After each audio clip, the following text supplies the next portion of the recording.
మంత్రి కొండా సురేఖ కలిశారు గజ్వేల్ మాజీ ఎమ్మెల్యే నర్సారెడ్డి, మాజీ మున్సిపల్ చైర్మన్ భాస్కర్.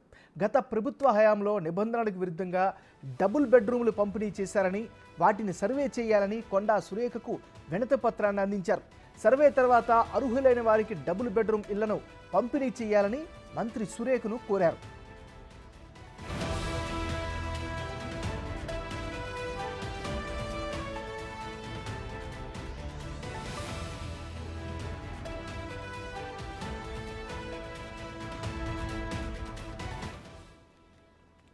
బులెటిన్ మనం బ్రేకింగ్ న్యూస్ చూస్తున్నాం. మంత్రి కొండా సురేఖను కలిశారు గజ్వేల్ మాజీ ఎమ్మెల్యే నర్సారెడ్డి, మాజీ మున్సిపల్ చైర్మన్ భాస్కర్.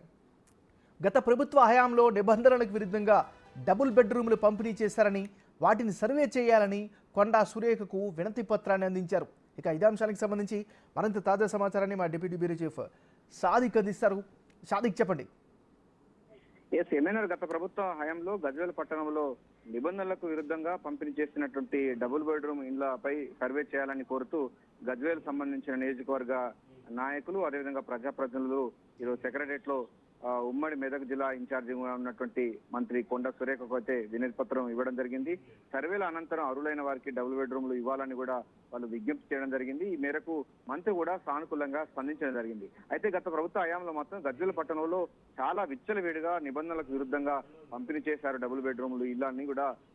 సర్వేలకు సంబంధించి దానిపై సర్వే చేయాలని కూడా కోరడం జరిగింది. ఎవరెవరికి అర్హుల సంబంధించిన విషయాలు కానీ ల్యాండ్ సంబంధించిన విషయాలు అన్నిటిపైన కూడా పూర్తి స్థాయిలో విచారణ జరపాలని కూడా ఆ మంత్రి కొండా సురేఖకు అయితే విజ్ఞప్తి చేయడం జరిగింది. ఈ కార్యక్రమంలో వీళ్ళు మంత్రికి కలిసిన వారిలో మాజీ ఎమ్మెల్సీగా ఉన్నటువంటి నర్సిరెడ్డి, అది Gajwel municipal chairperson Bhaskar, CIT నాయకులు ఎల్లయ్య, వీళ్ళందరూ కూడా రావడం జరిగింది.